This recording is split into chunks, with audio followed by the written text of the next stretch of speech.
उत्तराखंड प्राकृतिक वैभवता के साथ आस्था, आध्यात्म और रोमांच का प्रतीक है।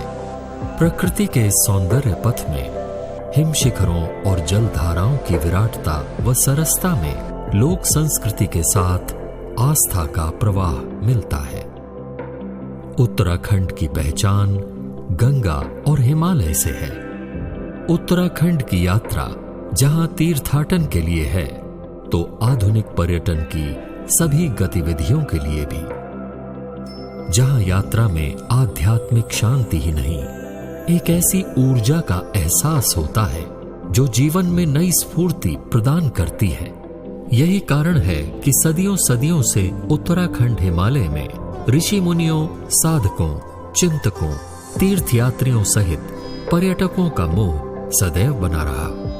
प्रकृति पथ की इस यात्रा में हिम शिखरों तथा गंगा यमुना के साथ साथ अनगिनत देव स्थलों, पावन नदियों, झरनों, झीलों, घाटियों, बुग्यालों और दुर्लभ पशु पक्षी के पावन पड़ाव हैं।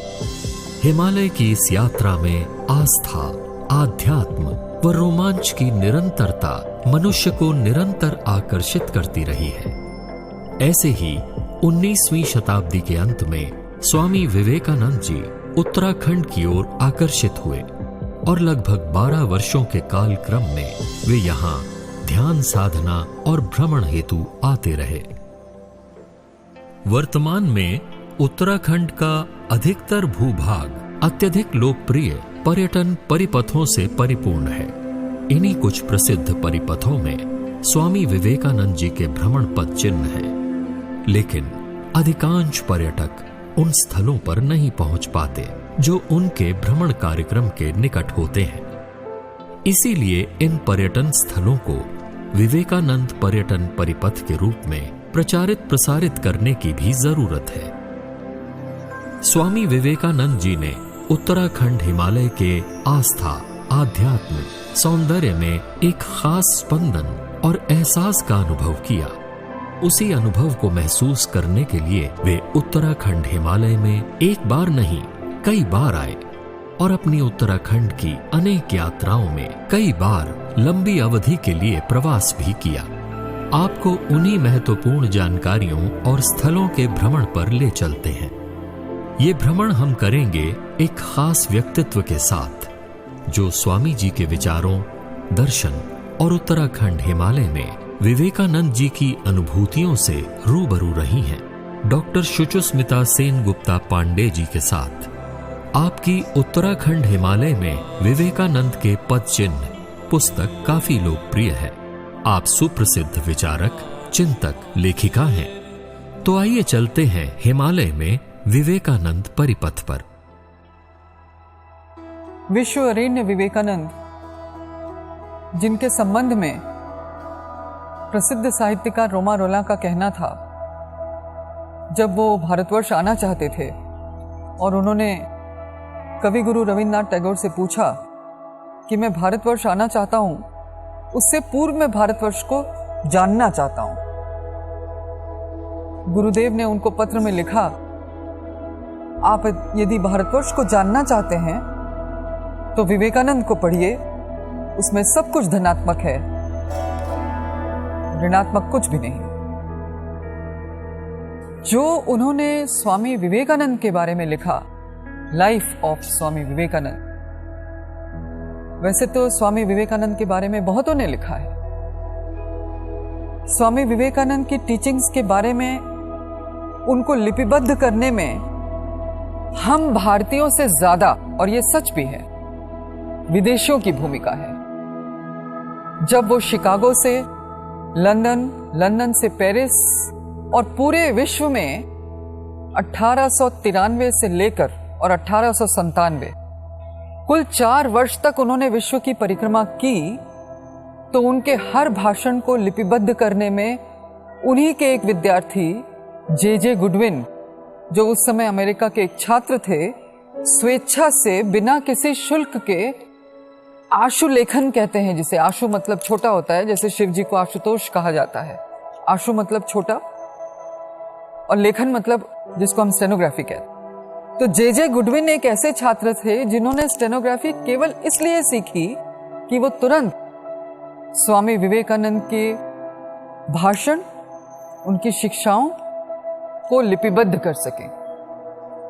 ये जानना इसलिए जरूरी है क्योंकि हम स्वामी विवेकानंद के बारे में जो कुछ भी पढ़ते हैं, जानते हैं, समझते हैं और आज की तारीख में इतने वर्षों के बाद जो जान पाए हैं, उसका 90% योगदान जे गुडविन का है।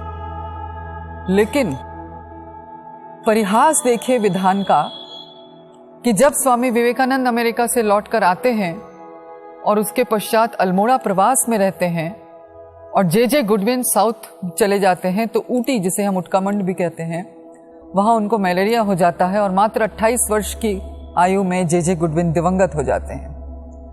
जब उनके दिवंगत होने की सूचना स्वामी जी को मिलती है तो वो कहते हैं, आज मेरा स्वर और मेरी लेखनी समाप्त हो गई, और एक कविता लिखते हैं, रिक्वेस्ट कैट फॉर पीस, उसे शांति में विश्राम मिले। ये कविता अल्मोड़ा में लिखी गई और सिस्टर निवेदिता ने बहुत बाद में इसको लंदन भेजा उनकी माताजी के पास। उस समय उनकी माताजी को ये पता ही नहीं चल पाया कि जे गुडविन के सामान के साथ जो 3-4 बड़े बड़े बक्से पानी के जहाज में आए थे और छोटे छोटे आशुलेखन में लिखा हुआ था, उसको ट्रैश समझकर समुद्र में फेंक दिया गया। मतलब स्वामी विवेकानंद की शिक्षा, उनकी वाणी के संबंध में वो सब कुछ समुद्र में चला गया जो जे गुडविन अपने आशुलेखन में लिखे थे। यहां इन बातों का उल्लेख इसलिए आवश्यक है, स्वामी विवेकानंद जब छात्र थे, विद्यार्थी थे, और एक आम विद्यार्थी की तरह ही उनका जीवन था। उनके पिताजी कोलकाता ब्रिटिश कोर्ट में बहुत नामी वकील थे, लेकिन यह भी विधि का परिहास देखिए कि जब अचानक उनकी मृत्यु हो गई और परिवार एक भयंकर आर्थिक संकट में आ गया, तो स्वामी विवेकानंद को पिताजी की मुखाग्नि के पश्चात यह पता चला कि उनके भाइयों ने, जो उनके चचेरे और आत्मीय परिजन थे, उन्होंने उन्हीं के मकान से निष्कासित कर दिया। तो ये एक भयंकर, एक विकराल परिस्थिति थी जो उनके विद्यार्थी जीवन में उनको सम्मुखीन होना पड़ा। लेकिन आज जब मैं देखती हूँ युवाओं को, सभी लोग देखते हैं कि छोटी छोटी असफलताओं के कारण विद्यार्थी आत्महत्या कर लेते हैं, संघर्ष के सम्मुखीन होना नहीं चाहते जैसे। तो हमारे युवाओं को, हमारे किशोरों को जीवन के संघर्ष, स्ट्रगल्स को फेस करने के लिए जिस स्ट्रेंथ की आवश्यकता है, उस स्ट्रेंथ के लिए स्वामी विवेकानंद की इन वाणी, इन शिक्षा, और जिसका प्रादुर्भाव ही हुआ हिमालय से। अगर आप युगनायक, जो कि 3 वॉल्यूम्स में है, उसका पहला वॉल्यूम देखेंगे तो उसमें एक पृष्ठ में बहुत ही स्पष्ट लिखा हुआ है, जहां स्वामी विवेकानंद अपने मित्र गंगाधर, बाद में जिनका नाम अखंडानंद हुआ और उनको प्यार से गैंजेस कहते थे, उनको कहा, देखो गैंजेस, हमें सीधे उत्तराखंड जाना होगा। ऐसे ही लिखा है बिल्कुल कि उत्तराखंड जाना होगा। और वो सीधे कोलकाता से चल के ट्रेन में काठगोदाम तक और पैदल नैनीताल होते हुए अल्मोड़ा आए।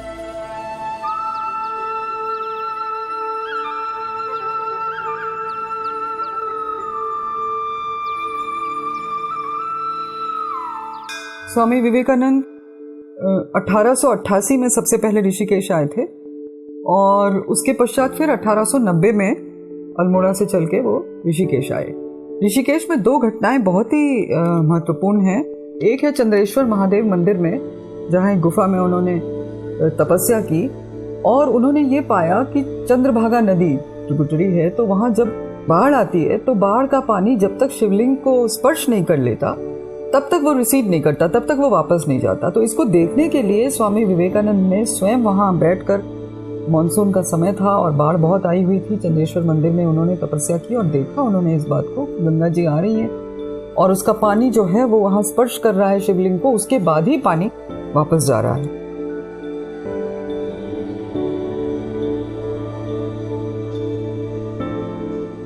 और यहीं पर कैलाश आश्रम में हम देखते हैं अन्य सन्यासियों के साथ स्वामी विवेकानंद का भी नाम है। कैलाश आश्रम में उनका प्रवास रहा और सभी सन्यासियों के साथ उन्होंने बहुत वार्ता की।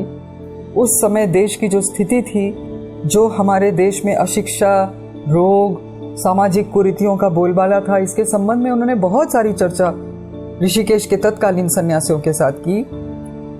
ऐसे अगर हम इतिहास में देखें तो 1890 से पहले भी 1888 में वो ऋषिकेश आए थे, लेकिन वहां अपने गुरु भाइयों के अस्वस्थ हो जाने के कारण उनको कोलकाता वापस जाना पड़ा।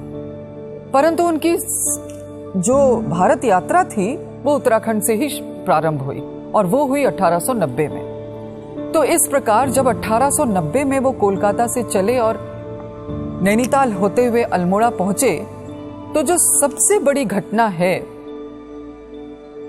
वो घटना है काकड़ी घाट नामक स्थान पर पीपल के पेड़ के नीचे उनके ध्यानस्थ होने की। वैसे तो उनकी तपस्याओं की कहानी पूरे भारतवर्ष में, पूरे विश्व में सभी जगह हम पाते हैं, लेकिन जो काकड़ी घाट का स्थान है जहां पीपल का पेड़ है और भैरव जी का मंदिर है, शिव जी का मंदिर है, उसके नीचे जब वो ध्यानस्थ हुए तो उनको जो अनुभव हुआ, उस अनुभव को उन्होंने तुरंत लिखा तो बंगला में, लेकिन बाद में उनको जब अखंडानंद जी ने पूछा कि नरेन तुम्हें क्या हुआ, तुम तो बिल्कुल संज्ञाहीन हो गए।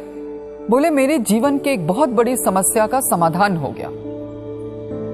यत पिंडे तद ब्रह्मांडे, जो हमारे शरीर के अंदर सूक्ष्म रूप में है वही विश्व ब्रह्मांड में स्थूल रूप में है, ये मैंने आज जाना, जिसे उन्होंने बाद में माइक्रोकॉस्म और मैक्रोकॉस्म का नाम दिया।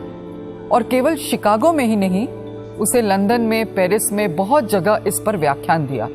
अगर हमारे युवा चाहें तो इसे नेट से भी डाउनलोड कर सकते हैं। इस लेक्चर का नाम ही है माइक्रोकॉस्म एंड मैक्रोकॉस्म बाय स्वामी विवेकानंद। लेकिन इसमें महत्वपूर्ण बात यह है कि वो कोई विज्ञान के छात्र नहीं थे, वो तो सामान्य बीए के छात्र थे जो लॉ करना चाह रहे। लेकिन इस माइक्रोकॉस्म और मैक्रोकॉस्म की थ्योरी के अंदर जो उन्होंने यह शरीर जो 5 तत्वों से मिलकर बना है, जिन परमाणुओं से मिलकर बना है, उसका विश्व ब्रह्मांड के इस स्थूल अवयव में, जैसा कि हमारे उपनिषदों में भी लिखा है यत पिंडे तद ब्रह्मांडे, वो कैसे एक समीकरण में व्याप्त है जिससे जीवन और मृत्यु का भय ही समाप्त हो जाता है कि हमारा शरीर जिन तथ्यों से, जिन अवयवों से मिला है, बना हुआ है, उसी में एक दिन लीन हो जाएगा और बाद में उसका फिर रीऑर्गेनाइजेशन होगा तो वो एक दूसरा शरीर ले लेगा। It is as simple as a scientific theory. लेकिन उसको जिस तरह से किया गया है, जिस तरह से बताया है माइक्रोकॉस्म और मैक्रोकॉस्म में, वो एक बहुत ही महत्वपूर्ण घटना है।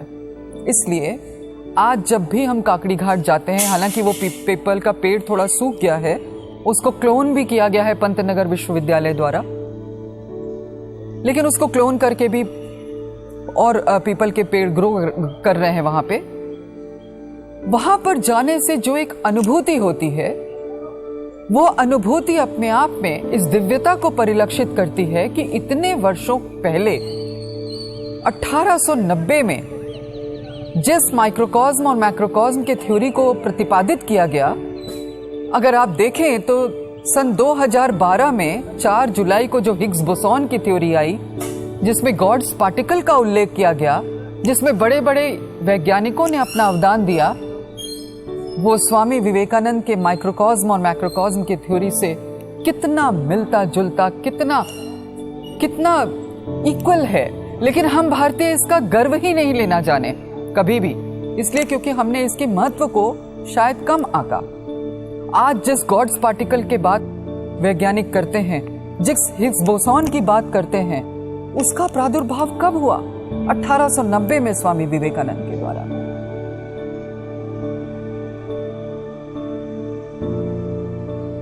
काकड़ी घाट से प्रोसीड करके जब स्वामी विवेकानंद अल्मोड़ा की तरफ जाते हैं तो एक और बहुत महत्वपूर्ण स्थान है करबला। करबला में पैदल जाते हुए वो बेहोश हो जाते हैं और उनके लिए पानी ढूंढने के लिए अखंडानंद गांव की तरफ चले जाते हैं, लेकिन पानी न मिलने पर वो उनको बहुत देर हो जाती है लौटने में। तो वहाँ पर एक मुसलमानों का ग्रेवयार्ड है जो वहाँ पर मृत व्यक्तियों को जहाँ अंतिम कार्य किया जाता है मुसलमान व्यक्तियों का, तो वहाँ पर एक जुल्फिकार अली नाम के कीपर वो ककड़ी लेकर आते हैं और वो दूर रख देते हैं ककड़ी को, लेकिन स्वामी विवेकानंद के अंदर इतनी ऊर्जा नहीं होती है कि वो हाथ से लेकर खा सकें। तो वो कहते हैं भाई मेरे मुंह में डाल दो, काट के मेरे मुंह में डाल दो ककड़ी को। ककड़ी कहते हैं पहाड़ी खीरा को। लेकिन वो कहते हैं आप तो एक हिंदू सन्यासी हैं, मैं एक मुसलमान फकीर हूँ, मैं कैसे आपके मुंह में डालूं? मैं नहीं डाल सकता, क्योंकि बहुत जगजाहिर है हमारा सामाजिक जो प्रतिबंध हुआ करते थे, जो ऑब्स्टेकल्स हुआ करते थे। लेकिन वो कहते हैं तुम तो मेरे भाई हो, अगर मेरे मुंह में नहीं डालोगे मैं मर जाऊंगा। तो वो जबरदस्ती उसको खिलाने को कहते हैं और वो खिलाते हैं, तो उनको थोड़ा संज्ञान होता है। ये कहानी सुनने में बहुत सिंपल लगती है, बहुत सहज सी लगती है, किसी को भी प्यास लगे कोई कहीं भी मांग सकता है, किसी के हाथ से खा सकता है। लेकिन इसकी इंपॉर्टेंस ये है कि जब 1897 में शिकागो से लौट कर आते हैं, और तब तो विवेकानंद जी को सब लोग जानते हैं, तब तो उनका रेड कार्पेट वेलकम होता है। तो लोधिया से जब लाल रंग के कारपेट को बिछा के लाला बद्री शाह उनको वहां तक अल्मोड़ा तक वेलकम कर रहे हैं, रथ भेजा गया है, हजारों लोग आए हैं, तो ये जुल्फिकार अली जो दूर खड़े हैं, स्वामी विवेकानंद रथ से उतरते हैं, उसको लेकर आते हैं और सबके सामने परिचय कराते हैं कि यही व्यक्ति है जिसके लिए मैं आज जीवित हूं। ये ना होता तो मैं जीवित भी ना होता, ये शिकागो भी नहीं होता, ये विवेकानंद भी आपके सामने नहीं होता, स्पष्ट कहते हैं। और उसको बहुत सम्मान देते हैं। 4 वर्ष पूर्व जिससे वो मिले थे उसको पहचानना और अपने समकक्ष उसको लाकर इतना सम्मान देना एक इतने बड़े विश्ववरेण्य व्यक्तित्व के लिए एक बहुत बड़ी बात है, जिसको आज का युवा, केवल युवा ही क्यों, प्रत्येक विश्व का नागरिक जो थोड़े से भी सम्मान के बाद अहंकार से भर जाता है, उसके लिए एक जीवन में ये एक बहुत बड़ी घटना है जिसे हम सबको इससे शिक्षा लेनी चाहिए। लाला बद्री शाह जी एक ऐसे व्यक्ति थे जिनको जो विवेकानंद को जानते नहीं थे, उनके साथ में जो शिष्य आए थे उनको भी नहीं जानते थे, लेकिन इस पहले ही विजिट में उन्होंने अपने घर में जगह दी, रहने दिया निःशुल्क। और सिर्फ यही नहीं, जब विवेकानंद आए, 1890 में आए, फिर 1897 में आए, बाद में भी आए, लेकिन तब तक लाला बद्री शाह जीवित नहीं थे, तो वो उन्हीं के घर में ठहरे। तो जिस कक्ष में स्वामी विवेकानंद की पादुकाएं रखी हैं, उनका टेबल लैंप रखा है, उनकी पुस्तकें रखी हैं, उनकी लेखनी रखी है, उनके पोशाक रखे हैं, उस कमरे को वो लोग एक मंदिर की तरह सुरक्षित रखते हैं, उसको व्यवस्थित रखते हैं, उसको यूज तक नहीं करते, सुबह शाम पूजा अर्चना करते हैं। स्वामी विवेकानंद का कक्ष तो ऊपर फर्स्ट फ्लोर पे बहुत ही अच्छे से सुरक्षित रखा गया है। इसी से जुड़ी एक घटना है, जब लाला बद्री शाह जी को स्वामी विवेकानंद कहते हैं, ये शिकागो जाने से बहुत पहले की बात है, 1890 में, कि मुझे एक ऐसी पहाड़ी बताइए, एक ऐसी जगह बताइए जिसके कारण मैं उत्तराखंड आया हूं, कि मैं एकाकी रूप से तपस्या कर सकूं और ईश्वर के दर्शन कर सकूं। बोले मुझे कोई डिस्टर्ब ना करे। तो बोले यहां से 40 किलोमीटर दूर दीनापानी में स्कंद पुराण में जिसका उल्लेख है कि माता भगवती ने, दुर्गा जी ने, जहां पर महिषासुर को मारने का संकल्प लिया था, वो पत्थर पे बना हुआ है, वो आज भी देखा जा सकता है, उसका प्रस्तर चित्र कहते हैं उसको। वहां कसार देवी का मंदिर है, वहां छोटी छोटी बहुत सारी गुफाएं हैं, आप वहां जाएं, वहां आपको कोई डिस्टर्ब नहीं करेगा, गांव वाले बहुत दूर दूर रहते हैं। स्वामी विवेकानंद वहां जाते हैं। 2-3 दिन के बाद उनको ऐसा लगता है जैसे उनको कोई बाहर से बुला रहा है। 1 बार 2 बार ऐसा होने के बाद जब वो और नहीं रह पाते और बाहर आते हैं, तो उनको गांव वाले बताते हैं कि कोलकाता से आपके लिए टेलीग्राम आया था, जिस टेलीग्राम को बहुत बार लाने के बाद पोस्टमैन उसको लाला बद्री शाह जी के यहाँ वापस ले गया। इस टेलीग्राम में उनकी बहन योगींद्र बाला, जो उनके ठीक बाद की बहन थी, बहुत प्रेम करते थे उसको, शिक्षा दीक्षा, खेलना कूदना सब कुछ, बहन की तरह नहीं एक भाई की तरह उसको ट्रीट करते थे। उसने आत्महत्या कर ली। मात्र 17 वर्ष की बहन का आत्महत्या, जिसका विवाह करके वो कोलकाता से आए थे, वो बिल्कुल किंग कर्तव्य विमूढ़ हो जाते हैं। उस समय जब बालिकाएं विधवा हो जाती थी तो जबरन उनको सती दाह कर दिया जाता था। स्वामी विवेकानंद लिखते हैं सिस्टर निवेदिता को एक पत्र में कि मैंने उसी दिन सोचा, उसी कसार देवी में संकल्प लिया कि आज के बाद मैं ये कभी नहीं सोचूंगा कि इस देश में तपस्या की कोई आवश्यकता गुफाओं में है। इस देश में अगर तपस्या की आवश्यकता है तो वो माताओं को, बहनों को, बेटियों को, सबको शिक्षित करना और उन्हें अपने पैरों पर खड़े होने की जिजीविषा को जगाना है। जब हम देखते हैं कि स्वामी विवेकानंद 1890 में ऋषिकेश जाके और फिर वो बद्रीनाथ की तरफ जाते हैं और वहां पर अकाल पड़ता है। अकाल पड़ने के कारण तो वो पैदल पैदल इसी मसूरी में मार्ग पर इसी मंदिर पे आते हैं और इस मंदिर पे वो देखते हैं कि एक दिया जल रहा है और स्वामी तुरानंद जो उनके गुरु भाई थे वो यहाँ बैठकर तपस्या कर रहे हैं। तब यहाँ पर बैठकर नवरात्र का समय था, 13 अक्टूबर 1890 से लगभग 12-13 दिन एक पक्ष वो यहीं रहे। और इसके बारे में एक बार जब किसी लंदन में किसी फिजिक्स के प्रोफेसर ने उनसे पूछा कि आप हमेशा कहते रहते हैं कि हिमालय के कंदराओं में ये है, हिमालय के गुफाओं में तपस्या में ये फल मिलता है, क्या करते हैं आप? तपस्याओं से क्या फल मिलता है आपको? तो विवेकानंद उनसे पूछते हैं, what do you do? He said, I am a physics professor. बोले, आप तो इसका मतलब पॉजिटिव और नेगेटिव एनर्जी जानते हैं? बोले, यस, वेरी वेल। बोले, हमारे जो ये योगी सन्यासी हिमालय की गुफाओं में, कंदराओं में तपस्या करते हैं, ये अपने शरीर से, अपनी आत्मा से, अपने अंतर्मन से जो धनात्मक ऊर्जा उत्पन्न करते हैं, पूरे वर्ल्ड में जो नेगेटिव एनर्जी है उसको न्यूट्रलाइज करते हैं। द प्रोफेसर राइट्स कि आज तक मैंने पॉजिटिव और नेगेटिव एनर्जी के बारे में तो बहुत पढ़ा था, लेकिन तपस्याओं से उसका ये संबंध है, मैं आज जानकर चमत्कृत हो गया और भारतीयता को मैं नमन करता हूं। जहां तक उत्तराखंड के हिमालय की बात है, स्वामी विवेकानंद कुल 5 बार आए। 1890, 1888 को भी मान लें क्योंकि ऋषिकेश आए, तो 1888 में ऋषिकेश, 1890 में अल्मोड़ा, ऋषिकेश, देहरादून। फिर 1897 में जब वो अल्मोड़ा आए, उसके बाद बागेश्वर उस समय अल्मोड़ा का ही हिस्सा हुआ करता था, आज तो नया जिला है। तो वहां एक स्थान है देवलधार। उस देवलधार में लाला बद्री शाह जी के कजिन थे चिरंजी लाल शाह, उनका एक ग्लास हाउस था। वहां पर वो 47 दिन रहे। डॉक्यूमेंट्स में तो ये है कि उन्होंने वहां पर बहुत कुछ लिखा, बहुत सारे पत्र लिखे। किताबें तो उन्होंने कभी नहीं लिखी, उन्होंने पत्र लिखे, घुड़सवारी की, वहां रहे भी। लेकिन वहां का इंपॉर्टेंस ये है कि 1897 में वहां से लौटने के बाद अमेरिका में उनकी बहुत समालोचनाएं भी हुई। ऐसी समालोचनाएं जो बहुत पॉजिटिव नहीं थी। इसके बारे में जरा लोग कम ही जानते हैं कि स्वामी विवेकानंद की बहुत सारी ऐसी आलोचनाएं भी अमेरिकन प्रेस में हुई जिसका भारतीयों को बहुत ज़्यादा ज्ञान नहीं हुआ, लेकिन रेस्ट ऑफ द वर्ल्ड में इसकी बहुत क्रिटिसिज्म हुई कि स्वामी विवेकानंद की आलोचना अमेरिका में हो रही है। लेकिन जब अमेरिकन प्रेस के में छपी हुई बातों को वहां के शिष्याओं ने यहां भेजा पत्र के माध्यम से, तो उन्होंने इसी देवलधार एस्टेट में चिरंजी लाल शाह जी के ग्लास हाउस में बैठकर इतने पत्र लिखे और पत्र लिखकर अपने शिष्यों से कहा कि इनको छपवाइए।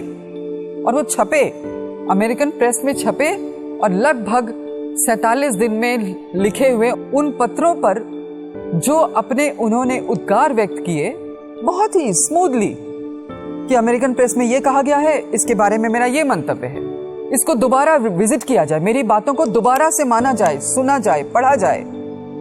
ऐसा करने कई बार ऐसा पत्र छपने के बाद अमेरिकन प्रेस वॉज साइलेंट। लेकिन ये जानना भी बहुत जरूरी है क्योंकि पार्लियामेंट ऑफ रिलीजन का और शिकागो का ब्रदर्स एंड सिस्टर्स की बात का तो बहुत लोग जानते हैं, लेकिन उसका जो आफ्टर इफेक्ट है, क्योंकि वो 4 साल फिर इंडिया लौट नहीं पाए। वो तो आए 1857 में, 97 में, 1897 में वो आए, उसके बाद फिर 1898 में गए। तो इस बीच में जो कुछ भी हुआ और जो वहां पर लेक्चर्स देने के प्रभाव हुए, जिसकी वजह से लोगों ने इंडिया को जाना और फॉरेन से इतने लोग इंडिया आए, क्योंकि उससे पहले तो इंडिया का एक ऐसी छवि थी जैसे गुलाम है, सपेरों का देश है, बहुत जगह ये कहा गया है, वैसा कहा गया है, अशिक्षित है, बिल्कुल इनके अंदर तो कल्चर नाम की कोई चीज ही नहीं है। लेकिन जिस कल्चर की बात स्वामी विवेकानंद ने वहां बताई और यहां से पत्रों के माध्यम से ये सब लिख के वहां छपे, तो इसका एक प्रगाढ़ प्रभाव हुआ। ऐसा समझ लीजिए कि योग, ध्यान, तपस्या, इतिहास, इन सब के अलावा भारतवर्ष का जो इतने शताब्दियों का एक अनमोल धरोहर था, हम क्या करते थे, क्या जानते थे, ये स्वामी विवेकानंद से पहले कभी नहीं हुआ। हिमालय के बारे में ही एक घटना है कि जब वो साउथ जाते हैं और वहाँ पर TSR शास्त्री उनके बेटे बैठ के हिमालय के बारे में पढ़ रहे हैं मेघदूतम में, और वहाँ वो श्लोक पढ़ते हैं अस्युत्तराम दिशि देवात्मा नागादिरज एवं हिमालय। तो मानदंड शब्द के ऊपर, जो तराजू का मानदंड होता है, उसके ऊपर वो उस बच्चे को यह हिमालय किस तरह से भारतवर्ष की रक्षा करता है, यह हिमालय किस तरह से मेडिसिनल प्लांट्स का एक रिजर्वॉयर है, यह हिमालय हमारे लिए कितना बड़ा धरोहर है, इसका एक पूरा लेक्चर देते हैं। एक बुक है letters by eastern and western disciples of Swami Vivekananda. इसमें शास्त्री जी ने अपने उस अनुभव का जो विशद वर्णन किया है कि मैं छात्र था, मात्र कक्षा 7 में पढ़ता था और हिमालय के बारे में उतना ही जानता था जितना मेरे टीचर ने बताया, और मैं बार बार उस श्लोक को रट रहा था। लेकिन जब स्वामी विवेकानंद मेरे पिताजी से मिलने आए और मेरे पिताजी कोर्ट गए हुए थे और मुझे समय मिल गया उनसे बात करने का, उनसे शिक्षा लेने का, तब जैसे हिमालय मेरे सामने एक अलग सा एक चित्र बनके, एक मानचित्र मेरे सामने आया, क्योंकि वो तो साउथ के छात्र थे, कभी उत्तर भारत नहीं आए थे। लेकिन हिमालय क्या है, कैसा है, और इसकी और भी घटनाएं मिलती हैं। जब स्वामी विवेकानंद अल्मोड़ा में खड़े हैं और सामने पूरा 5 शिखर जो हम आज भी देखते हैं, नंदा देवी, त्रिशूल, उसके सामने जब स्वामी विवेकानंद खड़े होते हैं तो वो देखते हैं कि एक शिखर, उसके बाद नीचे आता है, फिर दूसरा शिखर, और वो कहते हैं these are our historical assets. हम अपने जीवन में एक संघर्ष से कितना थक जाते हैं, लेकिन जीवन जैसे उत्तुंगता का नाम है, वैसे शिखर तक चढ़ना, फिर उतरना, फिर दोबारा चढ़ना, ये हमें कितना कुछ सिखा जाता है। ऐसे ही हम एक और घटना देखते हैं फ्रेंड्स ऑफ ऑल करके स्वामी विवेकानंद की घटनाओं के ऊपर, कि जब वो ऐसे ही अल्मोड़ा और आगे तक जाते हैं पैदल, तो एक वृद्ध सज्जन पहाड़ पे बैठे हैं, कह रहे मैं और आगे नहीं जा सकता हूँ, मैं बहुत थक गया हूँ। वो उनको उठाते हैं, उनको घुमाते हैं, कहते हैं ये नीचे की पूरी सड़क देखिए। तो वो जो सर्पिल सा वो पहाड़ी सड़क वो देखता है वो वृद्ध, वो कहते हैं मैं इस सड़क से होकर आया हूँ, यानी इसी से तो आप आए हैं। तो वो सर्पेंटाइन जो वो पूरा नीचे से ऊपर तक उसको जैसे एक एनर्जी दे जाता है कि जब मैं इतना चढ़ के आया हूँ तो मुझे आगे जाने से कोई भी रोक नहीं सकता। तो ये जो छोटी छोटी घटनाएं हैं जो पूरे उत्तराखंड के हिमालय में साइंटिफिकली कह लीजिए, कल्चरली कह लीजिए, स्पिरिचुअली कह लीजिए, ओतप्रोत रूप से जुड़ी हैं, इनको जैसे एक परिपथ में बांधकर हमें इसका निचोड़ निकालने की जरूरत है। यहाँ चंपावत जिले में श्यामलाताल एक जगह है जहाँ स्वामी विवेकानंद जी ने एक विवेकानंद आश्रम की स्थापना की है। वहाँ हॉस्पिटल है, वहाँ जो पेड़ पौधे सब्जियां उगाई जाती हैं, आपको वहाँ अनार से लेकर प्लम तक और सब कुछ मिल जाएगा। वहाँ महाराज लोग खुद खेती करते हैं, और जो वो हॉस्पिटल चलाते हैं, आज भी वही हॉस्पिटल एकमात्र ऐसा हॉस्पिटल है जो चंपावत और टनकपुर का वो जो पूरा 40 किलोमीटर की परिधि में जितने गांव हैं उसकी सेवा शुश्रूषा कर रहा है। वहाँ चाहे दांत का फ्लोरोसिस हो, वहाँ एक्सरे मशीन भी है, ऑपरेशन थिएटर भी है, सब कुछ है। ऐसी मायावती में 1898 में जोसेफाइन मैक्लॉयड के साथ जब वो आते हैं ये लोग, कैप्टन सेवियर और मिसेस सेवियर, ये फौज में थे। कैप्टन सेवियर एक फौज के थे और उनकी मिसेस भी थी, और वो स्वामी विवेकानंद की प्रेरणा से यहाँ आते हैं, और वहाँ जो उन्होंने मायावती का द्वैत आश्रम एस्टैब्लिश किया स्वामी विवेकानंद की प्रेरणा से, वहाँ भी आप देखेंगे इतना बड़ा हॉस्पिटल जो इतने सुदूर क्षेत्र में गांव के लोगों की सेवा शुश्रूषा कर रहा है। वहाँ मेडिटेशन पॉइंट भी है। वहाँ विवेकानंद झील करके जो पानी का रिजर्वॉयर है, उसको चारों तरफ से इस तरह से प्लास्टिक से घेरा गया है कि वो पानी जमता नहीं है। और वहीं पर ऑर्चर्ड्स में सारे फल फूल सब्जियां उगाई जाती हैं जो हॉस्पिटल के भी काम आती हैं, वहाँ जाने वाले लोगों के भी काम आती हैं। प्रबुद्ध भारत, अवेकनिंग इंडिया, ये एक ऐसा उस समय जो 1896 में जिसका पब्लिकेशन चेन्नई से शुरू हुआ था, मद्रास कहते थे उस समय, उसको दोबारा से स्वामी विवेकानंद ने शिकागो से लौटने के बाद शुरू किया और कैप्टन सेवियर और मिसेस सेवियर के साथ ये अल्मोड़ा से इसका पब्लिकेशन शुरू हुआ। और थॉमसन हाउस एक जगह है जहाँ पर इस समय एक पॉलिटेक्निक रन करता है मॉल रोड में अल्मोड़ा में, वहाँ पर ये छापाखाना लेकर आए। सेवियर दंपत्ति जो है लंदन से छापाखाना लेकर आए और प्रबुद्ध भारत का छापना शुरू किया और पहला इशू जो है वो अगस्त 1898 में शुरू हुआ और आज तक ये छप रहा है। भारत देश में किसी भी मैगजीन का छपना बहुत बड़ी बात नहीं है, लेकिन बड़ी बात यह है कि उस समय, जिस समय हम बिल्कुल अंग्रेज़ों के पैरों के नीचे गुलाम थे, उस समय स्वामी विवेकानंद का ये कॉन्सेप्ट कि भारत को कैसे युवाओं के बीच में जगाया जाए, उसके इतिहास को बताया जाए, उसके वर्तमान को बताया जाए, साइंटिफिक एप्टीट्यूड के साथ साथ स्पिरिचुअलिज्म को कैसे जगाया जाए, ये अवेकनिंग इंडिया का काम था। तो उसमें जो आर्टिकल्स छपते थे, स्वामी विवेकानंद स्वयं भी उसमें उसको मॉनिटर करते थे और बाकी सब लोग लिखते थे उसमें, वो अवेकनिंग इंडिया जो प्रबुद्ध भारत उसका सही नाम है बिल्कुल, उस मैगजीन ने जो 1898 में अपनी जर्नी शुरू की अगस्त में और आज तक निर्बाध रूप से चल रहा है, उत्तराखंड के मायावती नामक स्थान में, लोहाघाट में, जो चंपावत जिले में है, आज भी छपता है और वो छापाखाना आज भी रखा हुआ है। ये हेरिटेज साइट है, इसको सबको जानना चाहिए। हम अगर नेट में भी देखेंगे तो 100 ईयर्स ऑफ प्रबुद्ध Bharat, 100 years of awakening India हमको मिल जाएगा और उसके हर आर्टिकल को हमें हृदयंगम करना चाहिए, अपने युवाओं को बताना चाहिए।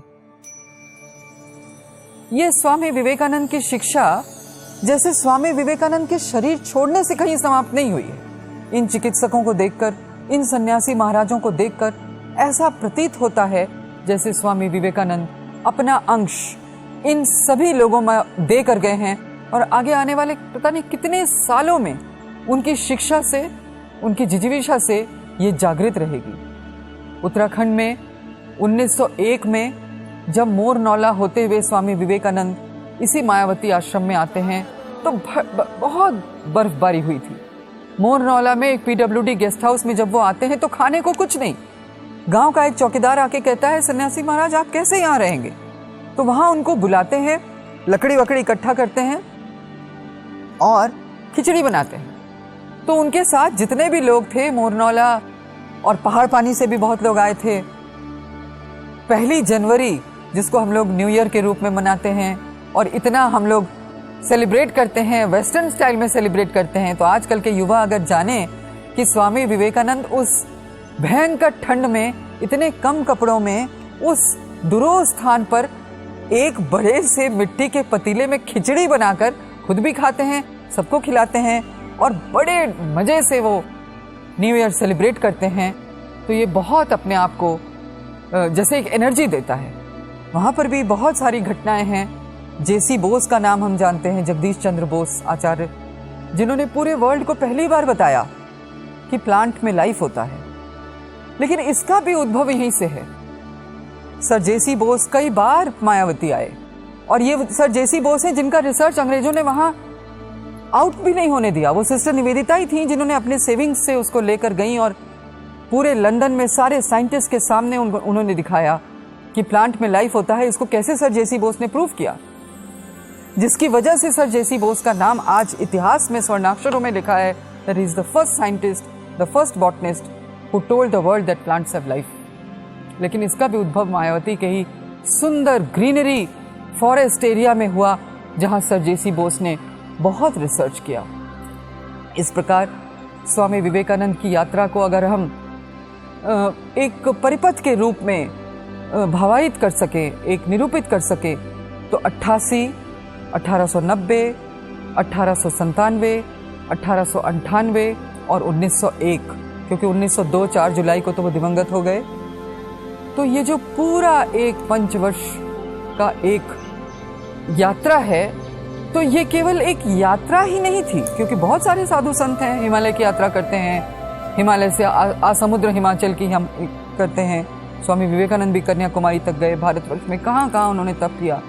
लेकिन ये जो पर्टिकुलरली हिमालय का क्षेत्र है, जिसको इन्होंने अपने पैरों से अनुभव किया, चल के, समझ के, जानकर, हिमालय को अपने अंदर अंतर्निहित करके, ये एक बहुत बड़ा हमारे लिए धरोहर है। हम सब उत्तराखंड वासियों के लिए एक गर्व है। हम नमन करते हैं स्वामी विवेकानंद को, स्वामी विवेकानंद की शिक्षा को। मैंने इस साल देखा 4 जुलाई को बहुत सारे लोगों ने स्वामी विवेकानंद के तिरोधान दिवस को मनाने के लिए बहुत मैसेज दिए, बहुत फोटोग्राफ दिए। सच बताऊं तो मुझे बहुत दुख हुआ। स्वामी विवेकानंद का कोई तिरोधान दिवस नहीं है। रामकृष्ण मिशन कभी उनका तिरोधान दिवस नहीं मनाता। वो 4 जुलाई को केवल अपना शरीर छोड़ गए। अब उनकी आत्मा हमारे भारत में, हमारे इन हिमालयों में बसती है और वो बसेगी हमेशा। जब तक हम जीवित रहेंगे, स्वामी विवेकानंद जीवित रहेंगे।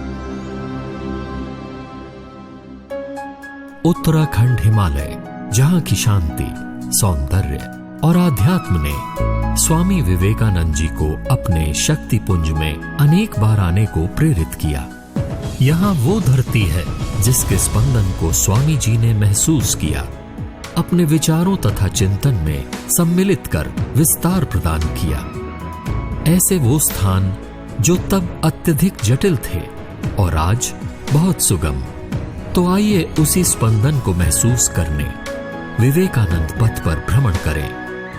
ये वो स्थान है जो आपके अध्यात्म, आस्था, चिंतन, रोमांच और यहाँ तक कि आपके सामान्य पर्यटन को भी पारलौकिक अनुभूतियों से परिपूर्ण कर जाएगा।